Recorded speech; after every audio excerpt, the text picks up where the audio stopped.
हे friends, स्वागत है आप सभी का movie stock movie explain channel पे, जिस पर आज मैं रिकैप करने वाली हूँ शोगन के एपिसोड फर्स्ट को। तो चलिए अब आपका टाइम बिल्कुल भी ना वेस्ट करते हुए शुरू करते हैं इस वीडियो को, वो भी स्पॉइलर वार्निंग के साथ। लेकिन उससे पहले मेरी एक छोटी सी रिक्वेस्ट, वीडियो को लाइक, शेयर और चैनल को सब्सक्राइब करने की।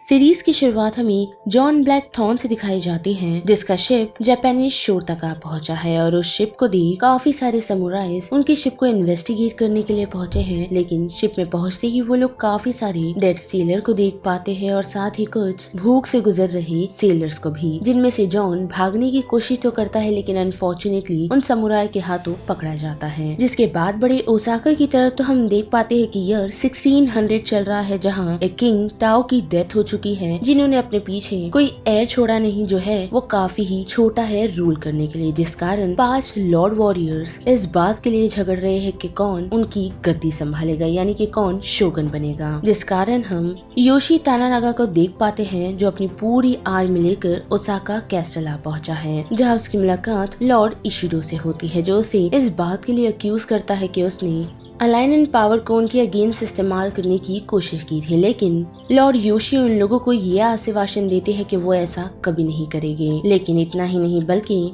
लॉर्ड कजुनारी उसे इस बात के लिए भी ब्लेम करते हैं कि उसने एयर के मॉम को अभी तक कैद रखा है, यानी कि लेडी ओइबा को। पर तोचिनादा उन लोगों को ये एक्सप्लेन करता है कि उसने लेडी को सिर्फ हॉस्टेज ही नहीं बनाया, बल्कि अब वो उसके घर की बहू है और साथ ही वो प्रेग्नेंट भी है। लेकिन उसी के साथ लॉर्ड योशी को ये भी पता चलता है कि चारों काउंसिल मेंबर ने एयर की मॉम को वापस चाहा है, यानी कि उन लोगों ने लेडी एडो को रिलीज करने के लिए कहा है। तभी वो लोग लॉर्ड योशी के लिए कुछ न कुछ डिसीजन लेंगे। साथ ही उसके पास सिर्फ 7 ही दिन है, जिसके बाद ये सारी चीजें फिर से कंटिन्यू होगी। जिसके साथ साथ हम देख पाते हैं कि लॉर्ड योशी जनरल हिरोमात्सु को उसी शिप की तरफ भेजते हैं ताकि वो उसकी थोड़ी बहुत इन्वेस्टिगेशन कर सके। अब वही बात करें ब्लैकथॉर्न की, यानी कि जॉन की, तो हम देख पाते हैं कि वो अपने साथियों को ये बता रहा है कि फाइनली वो लोग जापान पहुंच चुके हैं, लेकिन उसके साथ ही उस पर भरोसा नहीं करते। साथ ही जॉन का ये भी प्लान है कि वो उन लोगों को, यानी कि जापानीज लोगों को ये बताएगा कि वो लोग सिर्फ मर्चेंट है और अपना रास्ता खो गए थे, और अगर चाहे तो वो लोग उनके साथ ट्रेड कर सकते हैं। जिसके थोड़े समय ही बाद उन लोगों की बातचीत, यानी कि सिर्फ जॉन की बातचीत उन सोल्जर्स से होती है, जिन बातचीत के दौरान जॉन उन लोगों को यही समझाने की कोशिश कर रहा है कि वो लोग एक मर्चेंट है और साथ ही उन्हें यहाँ से सेफली घर लौटना है। जो सारी बातें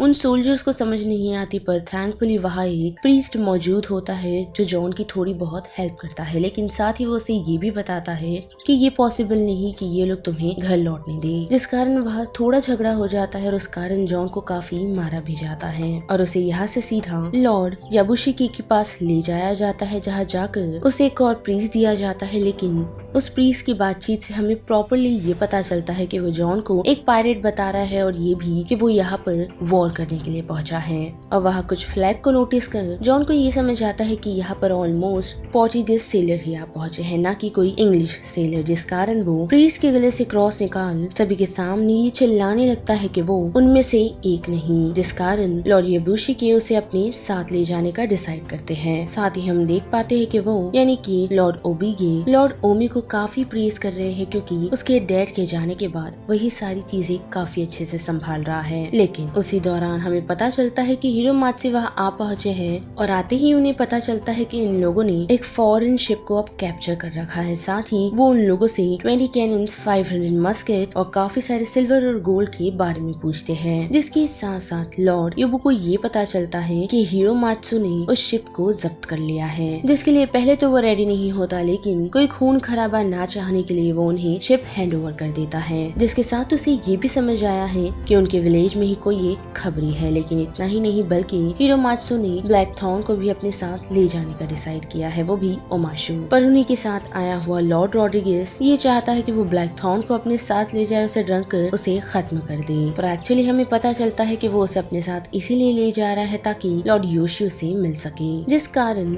जॉन को ये पता चलता है कि रॉड्रिगेज एक स्पेनिश है जो पोर्टुगीज के लिए सेल करता है और रास्ते में जाते हुए काफी बड़ा स्टॉर्म आ जाता है, जिससे जॉन उन सभी लोगों को बचा लेता है क्योंकि वो एक एक्सपीरियंस पायलट है। लेकिन साथ ही वो नोटिस कर पाता है कि स्टॉर्म के कारण रॉड्रिगेज पानी के अंदर गिर गया है, जिसे बचाने के लिए वो प्लैंक उसकी तरफ फेंकता है, पर अनफॉर्चुनेटली वो छूट जाता है। लेकिन फिर अपनी बातों से वो सभी लोगों को मनाने में कामयाब होता है कि वो लोग उसकी सर्च में जाएंगे और उस सर्च के कारण फाइनली वो लोग रॉड्रिगेज को ढूंढ पाते हैं, जिसे ऊंचाई से लेने के लिए नीचे और कोई नहीं बल्कि लॉर्ड योबू जाते हैं, जिनकी हालत काफी खराब हो जाती है। पर एनी हाउ वो उस सिचुएशन को सरवाइव कर जाते हैं, जिनका साथ और कोई नहीं बल्कि जॉन देता है, वो भी उन्हें उस सिचुएशन से सेफली निकालते हुए। जिसके बाद जॉन उनसे माफी मांगता है और हम देख पाते हैं कि लॉर्ड योशी लेडी मारिको के पास आ पहुंचे हैं ताकि वो उसकी हेल्प ले सके, क्योंकि उन्हें पता है कि लेडी मैरिको को पोर्चुगीज आती है, क्योंकि उनका मानना ये भी है कि जॉन शायद उनके लिए काफी बड़ा चेंज ला सकता है। तो बस इस वीडियो में इतना ही। जिस बारे में अब आप सभी की क्या राय बनती है उसे लेकर आप मुझे कमेंट सेक्शन में बता सकते हो। साथ ही वीडियो पसंद आई तो वीडियो को लाइक शेयर और चैनल को सब्सक्राइब करना मत भूलिएगा। बाकी मैं मिलूंगी आपको फिर किसी मूवीज या सीरीज के रीकैप के साथ। तब तक के लिए आप movie stock movie explain channel के बाकी वीडियोस को एंजॉय कीजिए। Till then bye.